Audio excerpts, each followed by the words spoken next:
Once upon a time, in a land not so far away, there lived a man called Odysseus. Odysseus had just fought a long war at Troy, and was now eager to return to his family. Certain gods had other plans for Odysseus, though. After leaving Troy, Odysseus's first stop was on an island inhabited by a Cyclops. Although Odysseus had tried to be nice to the Cyclops, he was a very bad host. He trapped Odysseus in his cave and ate 6 of his... Finally, Odysseus had had enough. He stabbed the Cyclops' eye out and snuck out, hanging on the bottom of the Cyclops' sheep. He then returned to the ocean, hoping to get back to Ithaca, but Poseidon vowed to avenge his son the Cyclops. Odysseus' next stop was at I have no idea. The king of put all the winds except the west wind in a bag to give to Odysseus a quick trip home.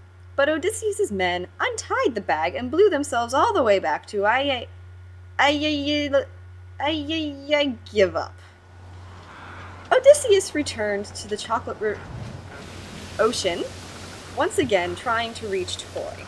This time he decided to stop at the island of Circe, who was also quite a bad host at first. Circe turned Odysseus' men into pigs and tried to kidnap him as well, but thanks to Odysseus' cunning, him and his men were able to stay there for a full year and have quite a good time. And when they left, she gave them instructions on how to return to Ithaca safely. Before he could leave, though, Odysseus had to visit the House of the Dead. While there, Odysseus spoke to many people, including a blind prophet, his war buddies, and his mother.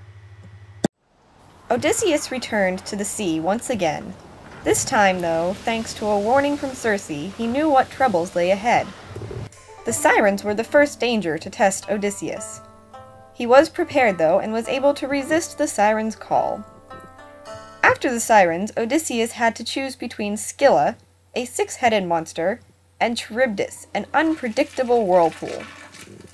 Odysseus chose Scylla because Charybdis could have killed all of his men, but Scylla, he knew, would only take 6. Unfortunately, the men Odysseus saved by this maneuver doomed themselves to death by eating the cattle of the sun, which Odysseus had specifically instructed them not to do. After losing the rest of his men, Odysseus was taken captive by the beautiful Calypso and held for 7 years an unwilling prisoner, until the gods instructed her to let him go. After being released, Odysseus was able to make it to the land of the Phaeacians, who put them in one of their ships and sent him home safely to Ithaca. Meanwhile, Odysseus' son Telemachus had been dealing with the suitors who had taken over his house for the past 20 years or so, or perhaps more like 10. They spent their days partying, sleeping, and generally making trouble. Telemachus had tried to stop them, but had been unsuccessful. Once Odysseus returned, though, it was much easier to throw them out. Meanwhile, Penelope had been patiently waiting for Odysseus' return. Now that he was home, she need wait no longer.